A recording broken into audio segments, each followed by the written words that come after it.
The ocean, like Africa, has its own big five. Sharks.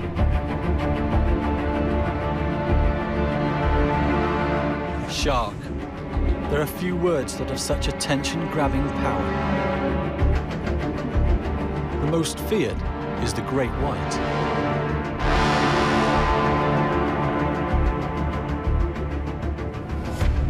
There's also the biggest fish in the ocean, the whale shark. Most sharks swim alone or in loose groups, but hammerheads can congregate in their hundreds. To be surrounded 360 by sharks is for some a must-do experience. The tiger of the ocean is one of the few sharks that is known on rare occasions to kill people. But the bull shark claims the title of the most dangerous to humankind.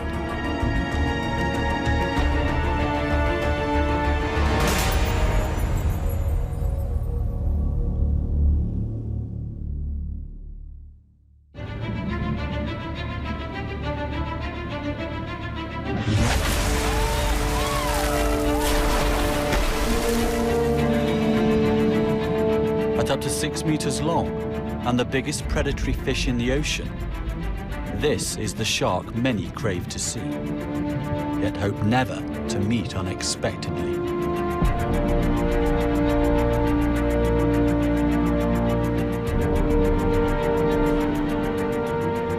Close encounters from a boat provide a powerful natural high. It's a definitive adrenaline buzz that's only topped by cage diving with these awe-inspiring fish.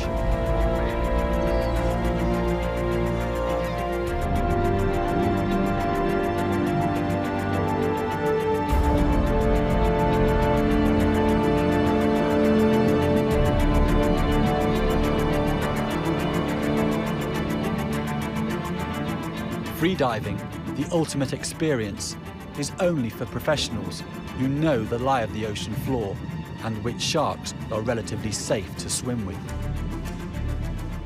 Remarkably, scientists have found each one has a different character. Some are shy and cautious, others bold and confident. The fact that freediving is possible at all shows that the propaganda surrounding great whites, generated originally from the infamous film Jaws, is largely unfounded.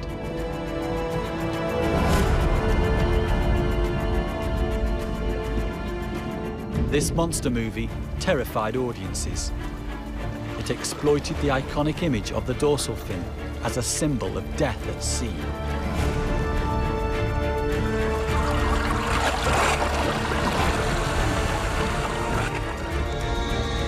Initially, the impact of the film had tragic consequences for great whites and many other shark species.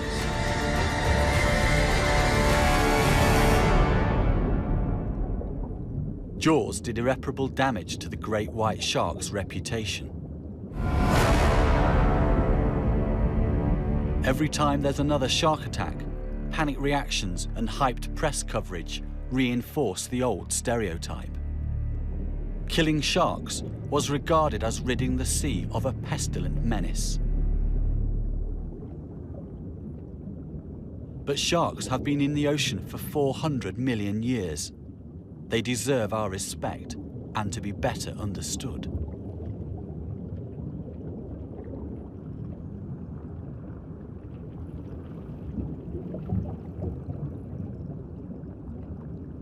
To many people's surprise, Jaws also had a positive knock-on effect. It inspired fascination and changed the world by raising ocean awareness. In the Bahamas, a dead bull shark is brought in for a scientist to discover the cause of death. It's a perfect opportunity to teach the next generation just how amazing sharks really are. They came up with a key identifying feature of a bull shark.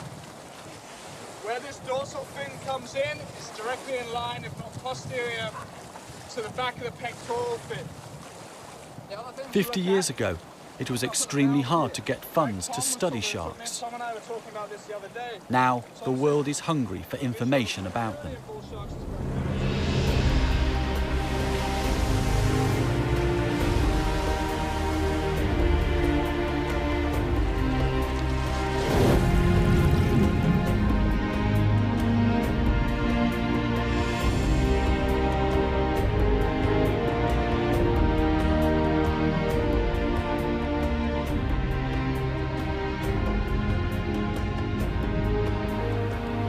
Marine biologists and educators have urged people to shed the perception of the great white shark as a vengeful, man-eating machine in favour of a complex, misunderstood, ancient sea creature.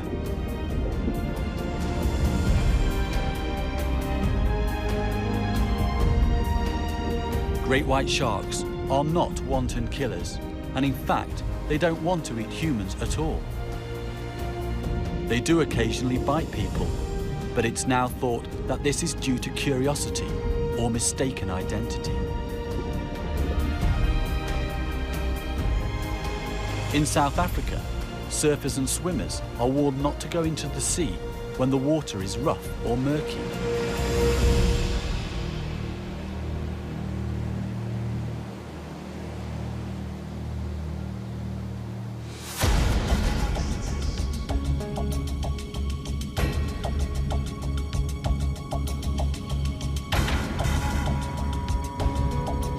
When they can't see clearly, great whites are thought to mistake the outline of a swimmer or surfer for seals, their natural prey.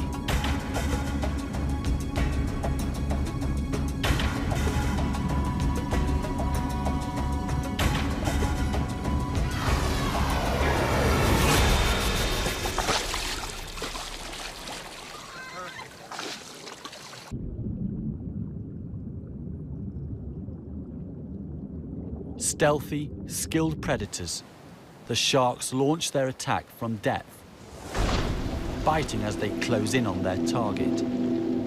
When they grasp a human, they more often than not let go.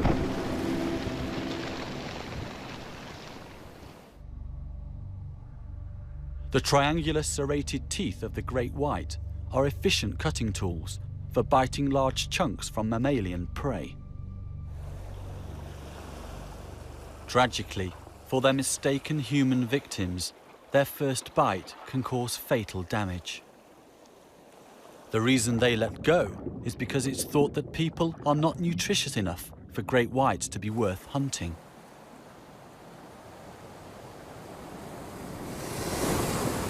Seals and sea lions are the mainstay of an adult's diet.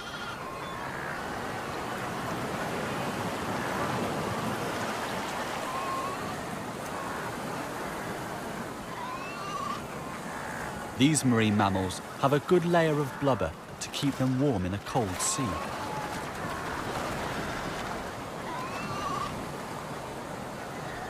Fat produces twice the energy of muscle, so it's an ideal food for these sharks. Surprisingly, great whites are not, like most fish, cold-blooded. They can regulate their body temperature, raising it up to 14 degrees in cold seas.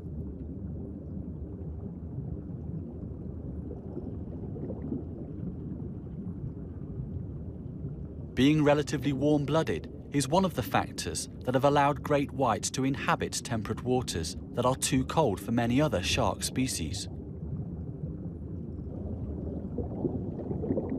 A warm body allows the shark's muscles to work more efficiently, and it is this that enables them to produce bursts of energy needed to catch their prey.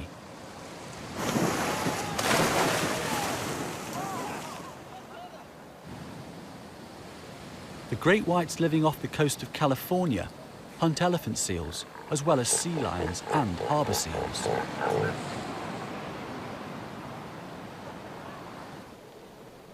Off the coast of South Africa, here near Cape Town, they target Cape fur seals.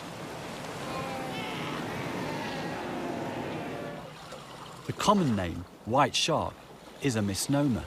Although the shark does present a striking white belly when hauled out of the water, it's more slate grey than white. An adult swimming close to the seabed is well camouflaged and hard for a seal to spot from above. Unable to see them, but knowing sharks may be below, adult seals travel fast. They present the great whites with a speeding objective that is hard to target.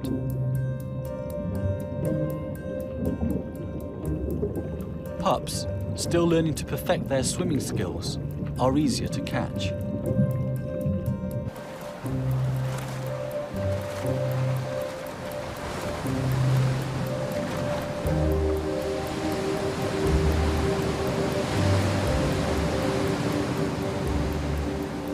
Seal milk is rich. The pups grow fast, and at weaning, 50% of their weight can be fat. The seals give birth on offshore islands. Researchers have found that the sharks congregate near the islands when the weaned pups have to venture into the open ocean to hunt for fish.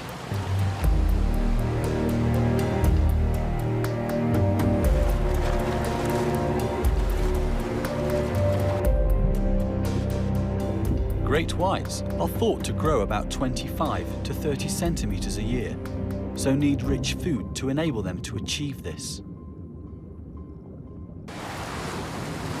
The young seals are not yet fast or proficient swimmers.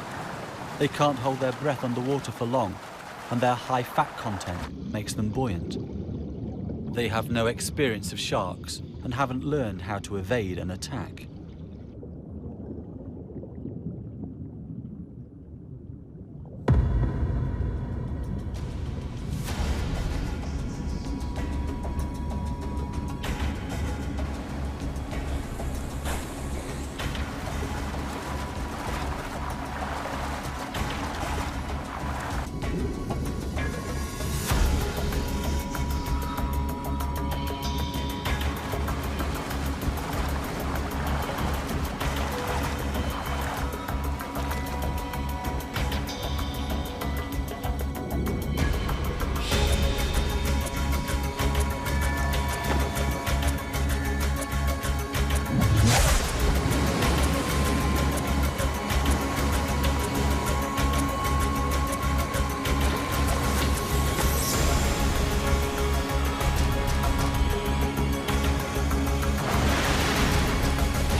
A good seal meal may provide enough energy to sustain a shark for a week or more.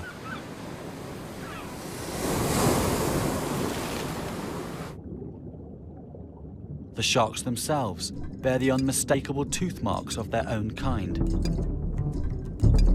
The subordinates get put in their place with bites from dominant individuals. Great whites are mavericks among sharks. They have colonized cold temperate waters where seals are abundant. By gorging on seal fat, the shark derives thermal energy from the same insulating tissue that keeps its prey warm.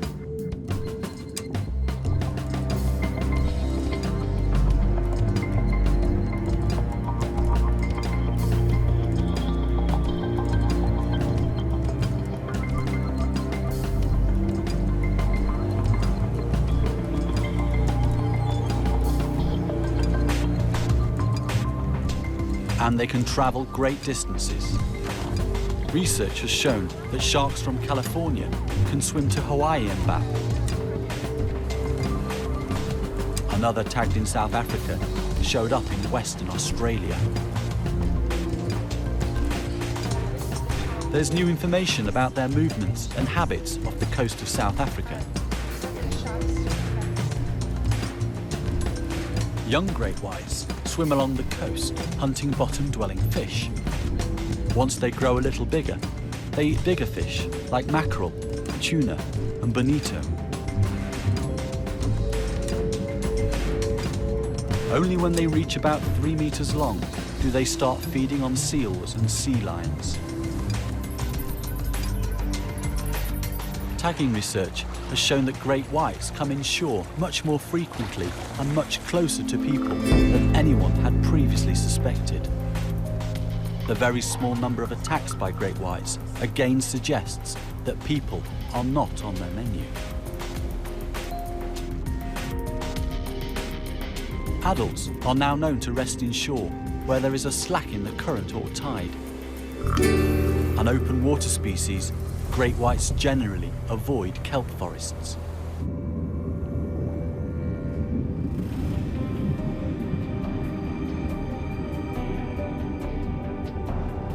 Smaller species, like the pajama and other cat sharks, seek shelter in the forest.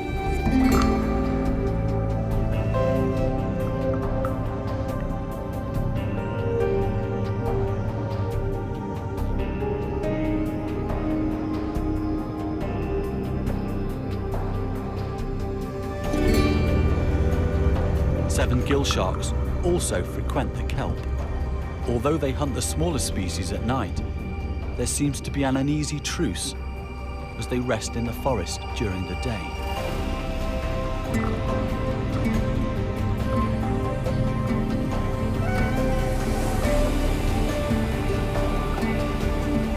While some great whites stay near the coast all year round, others move offshore and remain in deep water for 4 to 6 months. The more we find out about great whites, the more we turn previous beliefs about them upside down. Fascinating and intriguing they are. Wanton man-eaters they are not.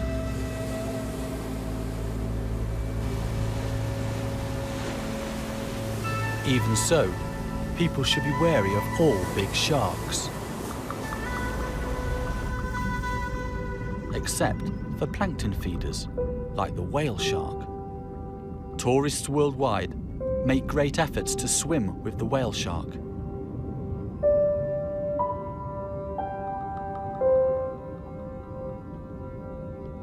Despite being the world's largest fish, it is no threat to us.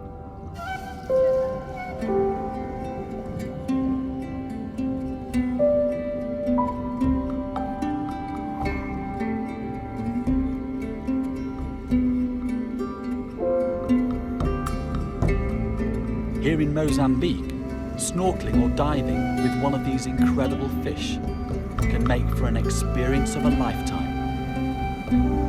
It's one that is on a par with seeing Africa's better known terrestrial and iconic Big Five: lions, rhinos, leopard, buffalo and elephant. Whale shark ecotourism is worth millions of dollars annually worldwide, with many small communities benefiting financially.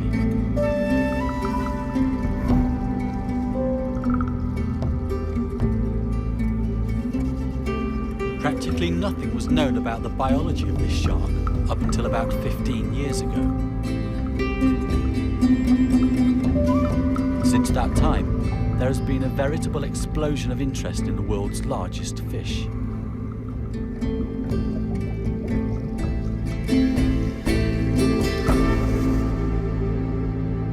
A fish, not a mammal, the whale shark originated about 60 million years ago. It can reach up to 14 meters and probably live up to 100 years old.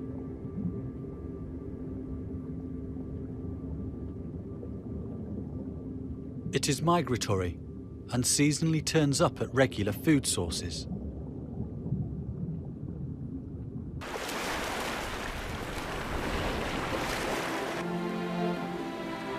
Between November and January every year, off the coast of Djibouti, at the Horn of Africa, hundreds of mainly male juvenile whale sharks gather to feed. Offshore upwellings enrich surface waters. This phenomenon triggers plankton blooms that in turn can initiate a spectacular gathering of giants.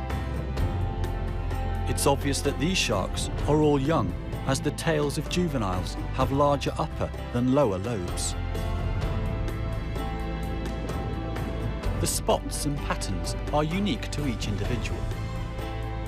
Photographic records enable scientists to count populations and assess which sharks return each year. Very similar spot patterns support the idea that some sharks may be littermates. The Djibouti aggregations are exceptional in that they contain the smallest whale sharks found in the world, some only 2 meters long.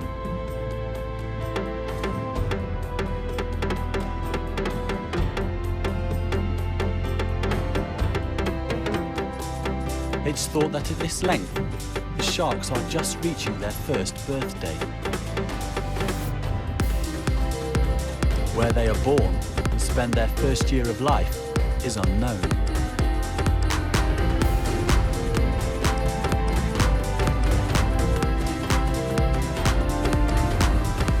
It's possible that this region is a sort of entry point for young whale sharks. When they grow bigger and can compete with larger whale sharks, they move on to other aggregation sites. Where they come from, where they go, and why there are more males than females at Djibouti remain unanswered questions. Whale sharks feed on plankton, fish eggs and small fish.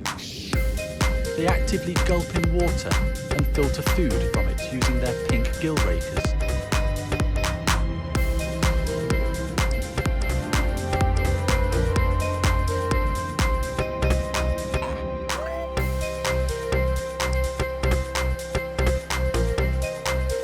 The sharks feed day and night, maximising their intake when food is available.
In the Maldives, plankton blooms generally occur between May and November.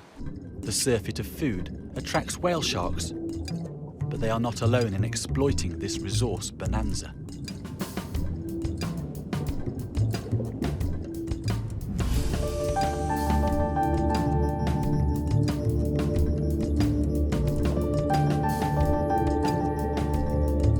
Spectacular feeding trains of hundreds of manta rays glide by in a steady stream.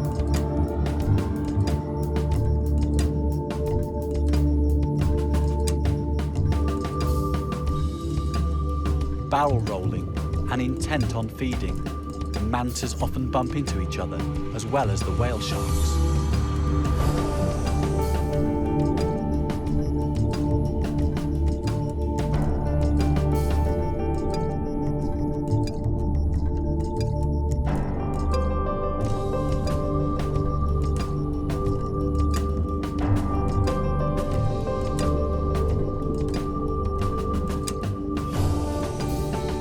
When the plankton sinks to the seabed, the mantas bottom feed, turning their cephalic lobes outwards rather than inwards to maximize the flow through their gill rakers.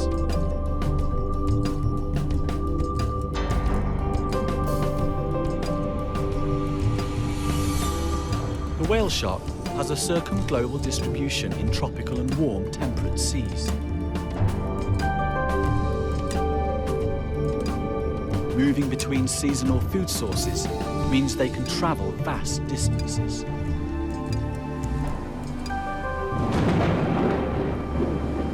The longest recorded whale shark journey spanned 13,000 kilometers and took over 36 months.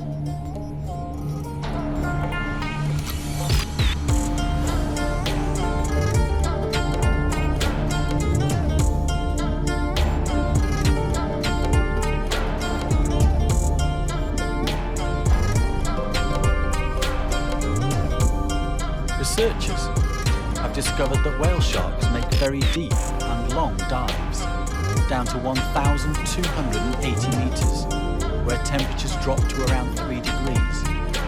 This is the deepest dive of any shark.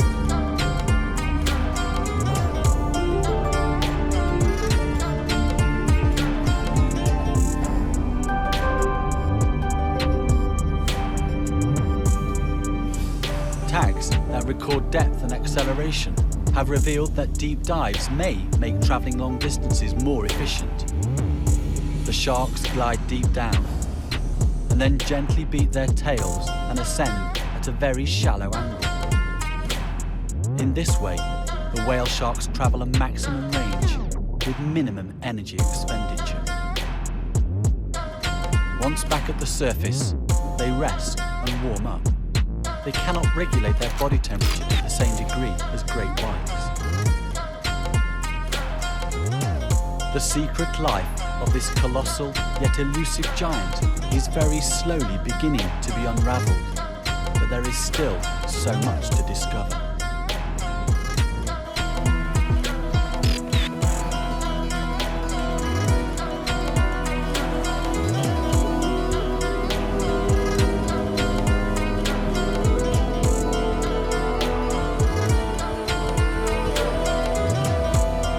Scottish waters, another huge ocean traveller, the basking shark, is the second largest living fish. While not in the top 5, it is a close contender, so deserves recognition. Recent research has revealed cutting-edge discoveries about this shark too.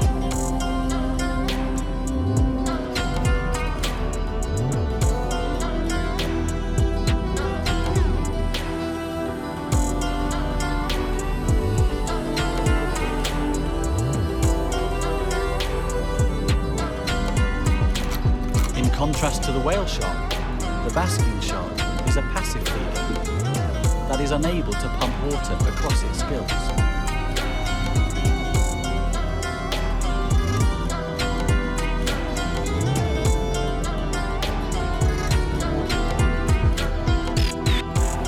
The plankton that it feeds on is filtered out by pinkish brush-like gill rakers.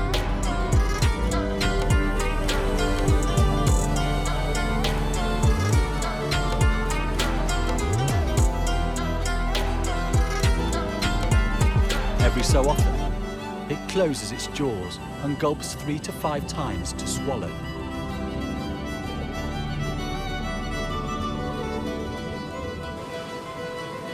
Basking sharks are seen feeding at the surface, but as deep sea shrimps have been found in their stomachs, it's apparent that they feed at depth as well.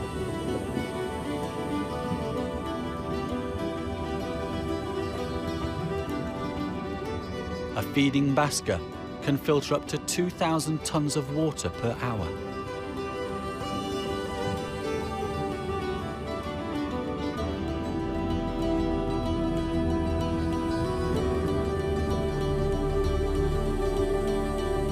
Many adult basking sharks bear white scars.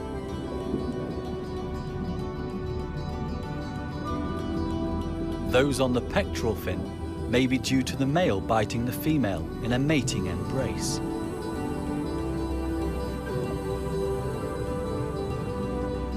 The sharks rubbing against one another during courtship can result in abrasions on their noses.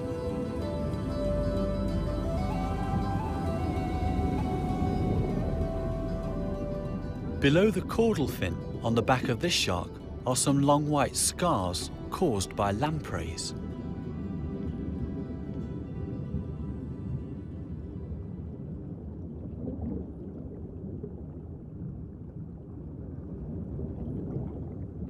Lampreys are eel-like jawless primitive vertebrates.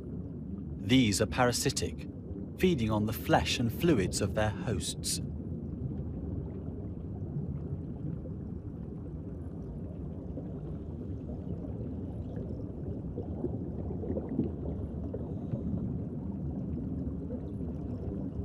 While lampreys may be an irritation, they are not the reason for the basker's dramatic decline.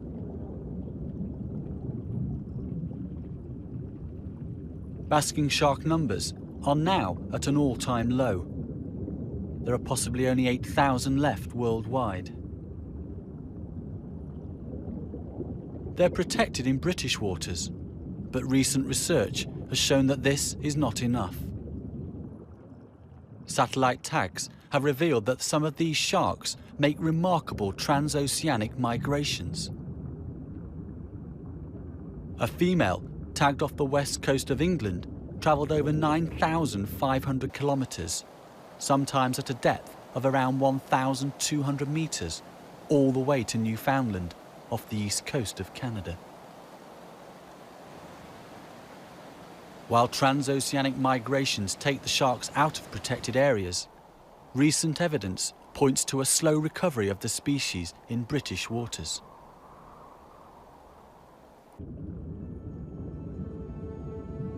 No such positive story for the scalloped hammerhead. Their numbers have recently plummeted, a tragedy not only for the sharks, but for the people whose dream it is to swim with them.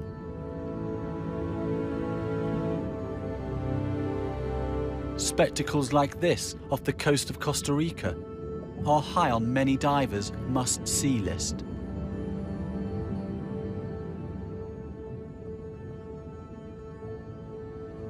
Hammerheads have long been regarded as dangerous, but it's been found that these sharks generally do not attack unless provoked, and there have been no fatalities.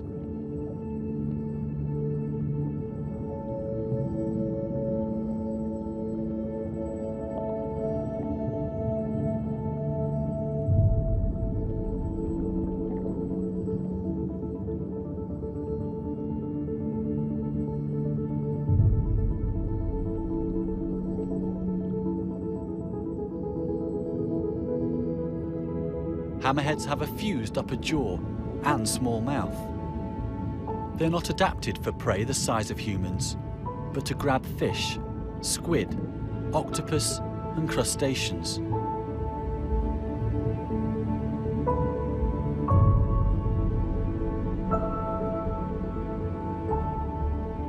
Their hammer-shaped head is thought to have evolved to maximize the area of electrosensory pores in the skin. These special sensors provide the shark with a sort of sixth sense. They're used to detect chemical, physical, and thermal changes, as well as the electrical fields of prey species, including those buried in the seabed.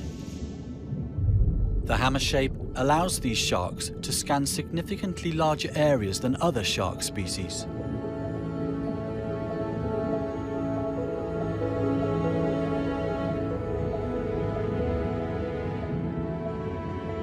The positioning of the eyes, mounted well out on the sides of the head, also give them good 360-degree vision, so they can see above and below at all times.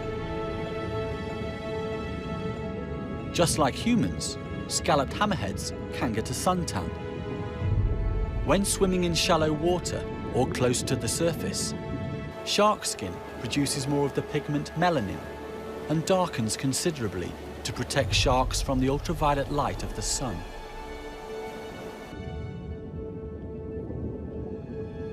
Recent research revealed that these hammerheads congregate in schools near seamounts or underwater mountains by day.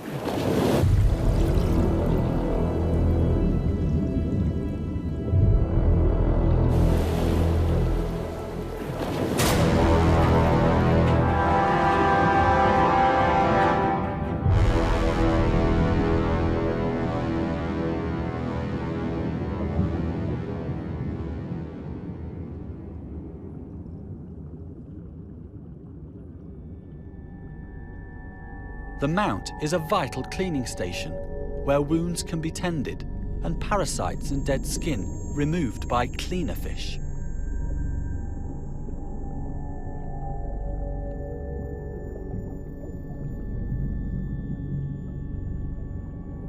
The sharks invite the cleaners to them by floating or swimming slowly just above the mound.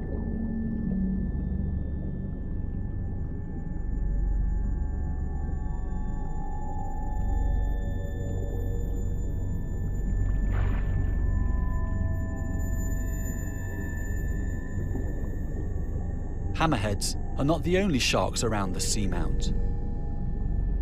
Threatened white-tip reef sharks rest in sheltered crevices. These small sharks can suck water into their mouths and pump it out over their gills to breathe. Unlike the hammerheads, they can remain stationary to sleep during the day.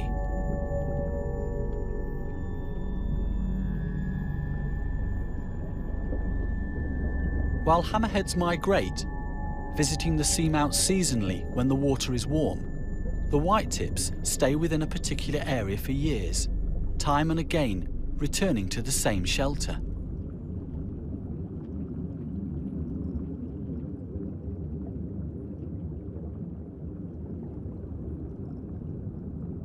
Why hammerheads should swim in schools was a mystery.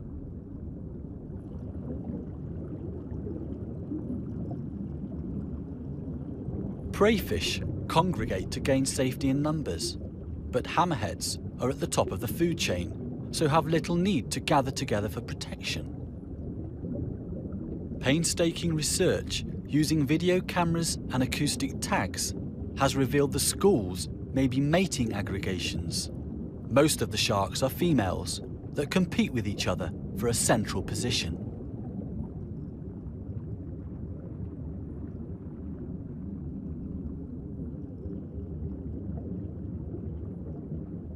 Males select mates from those around the core, and then the pair leaves to mate in seclusion.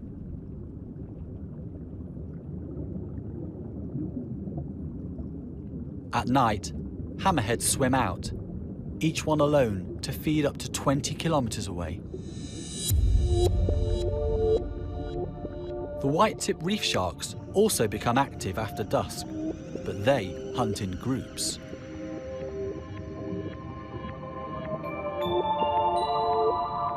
Their elongated bodies allow them to wriggle into crevices and between rocks to flush out hidden prey.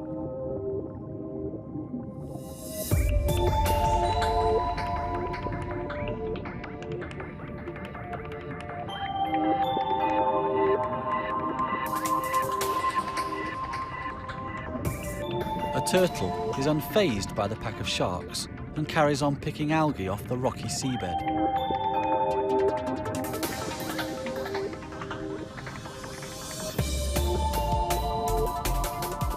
The sharks are after smaller prey, like crustaceans and sleeping fish.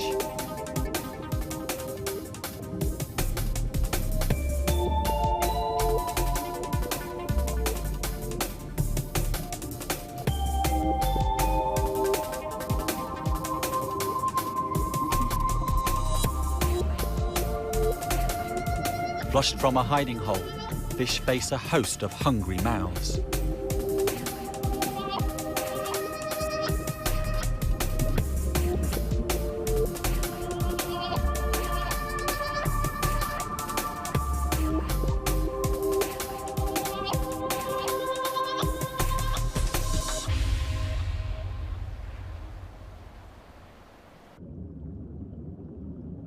Communal life is not for all sharks. The great hammerhead swims alone. The largest species of its kind, it is reported to reach around 6 meters in length. Endangered and wary, it's not often lured within range for scientists to study.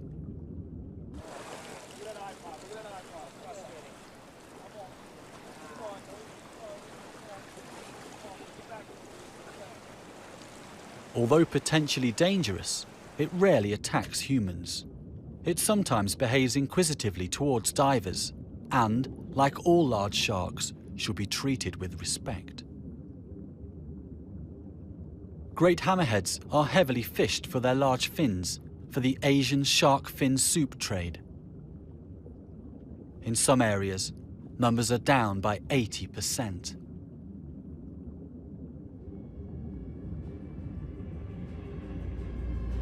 All large shark species are suffering, including the stunning tiger of the sea.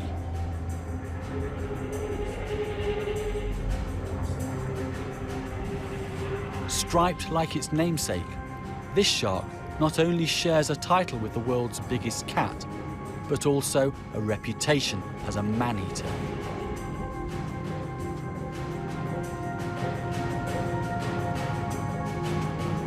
The tiger shark is a stealthy, powerful predator that is found worldwide in tropical and subtropical waters.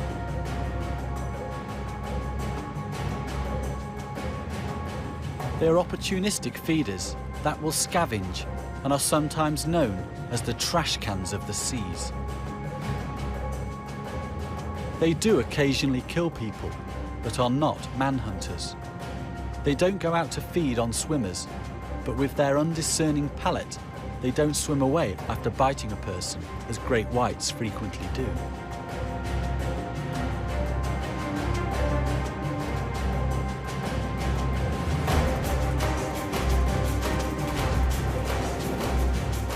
Recent research in South Africa has shown that the larger tigers tend to stay offshore. Only the younger, immature sharks come inshore, and when they do, they avoid people and divers. This better understanding reveals that tiger sharks are not as dangerous to humans as previously thought. Many tigers spend time in deep open ocean far offshore, then move inland to shallow seas. They have the ability to drastically switch their habitats comfortably. Few other shark species show this flexibility. One that does is the bull shark. This large predator is just as at home in deep seas as it is in shallow coastal waters. People enter its domain on a daily basis. This close proximity to humans and the shark's bold, inquisitive and fearless nature make it the most dangerous of all sharks. It's thought that it was probably bull sharks, not great whites, that caused the deaths of the 5 people bitten and killed in 1916 that sparked the story of Jaws. Bull sharks get their name from their short, blunt snout, as well as their pugnacious disposition and a tendency to headbutt their prey before attacking.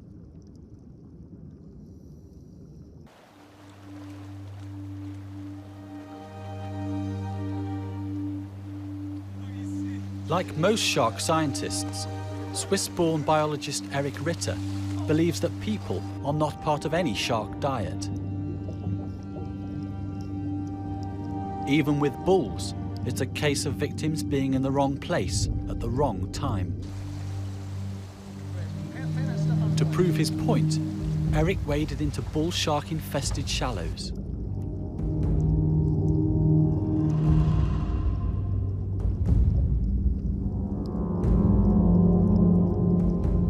Keeping relaxed, with his heart and breathing rate low, he walked among them.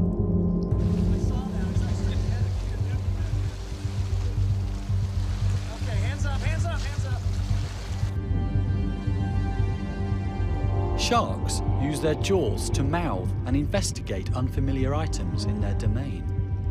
A bull tests Eric to find out what he is. Get right behind you. Although most sharks have good eyesight, the water can be murky. In low visibility, sharks investigate anything unusual with their mouths. Tragically, even just a test with a shark's razor-sharp teeth can be fatal for a thin-skinned human. In 2002, a bull bit Eric while he was filming a shark special. Though he was seriously injured, Eric believed the attack was a mistake. He said that the shark took an exploratory bite and then got stressed.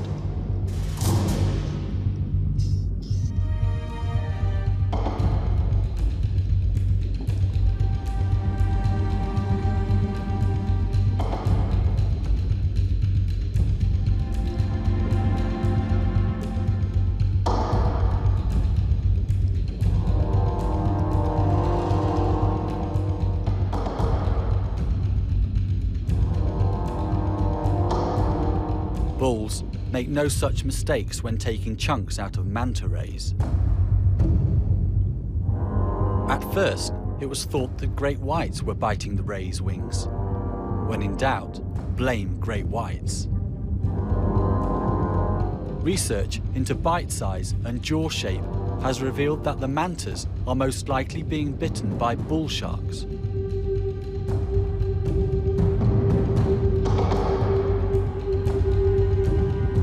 Like scalloped hammerheads, the mantas regularly visit seamount cleaning stations.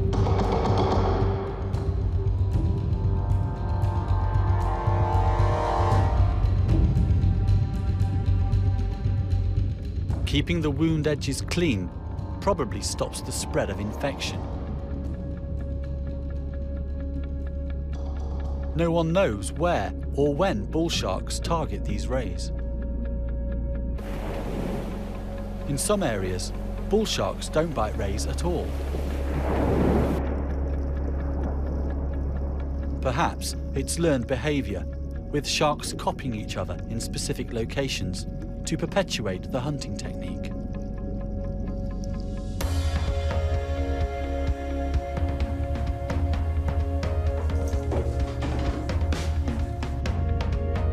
For an ultimate shark encounter high, Shark Reef off Pacific Harbour in Fiji is a top destination. Here, people can dive with bulls and 7 other shark species. To attract the sharks, local divers collect fish heads and offal from a fish factory.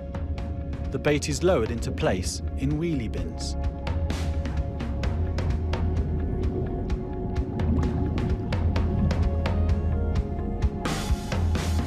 Tawny nurse sharks have learned how to get at the prize within. Thousands of fish congregate to pick up scraps and grab what they can. Sharks are vital to the health of the ocean. Take them out and the pyramid that is the food chain collapses and the ocean becomes out of balance. We all need the ocean to absorb carbon dioxide and recycle fresh water.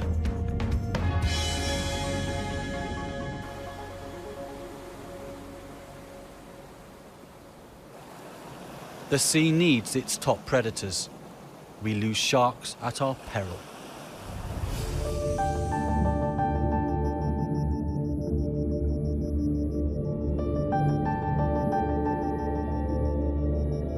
It may seem foolhardy to hand-feed bulls, but the Fiji shark divers know how to work and swim with them safely. The sharks are conditioned through food rewards to approach only from one side and to take food from one particular diver, identified by their different coloured hoods.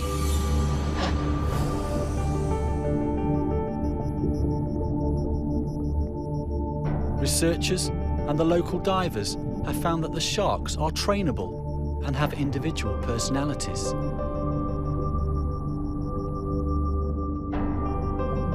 The feeders know which ones are very gentle and which ones need reminding of their manners occasionally.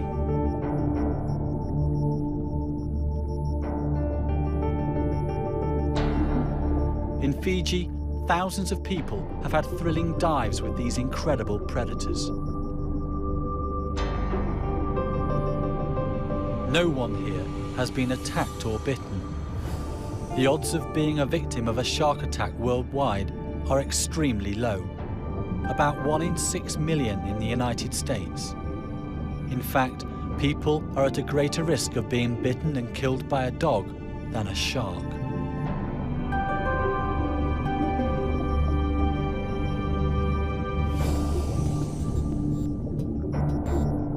The opportunity for such close encounters like this with bull sharks is a truly amazing experience. An ultimate shark high.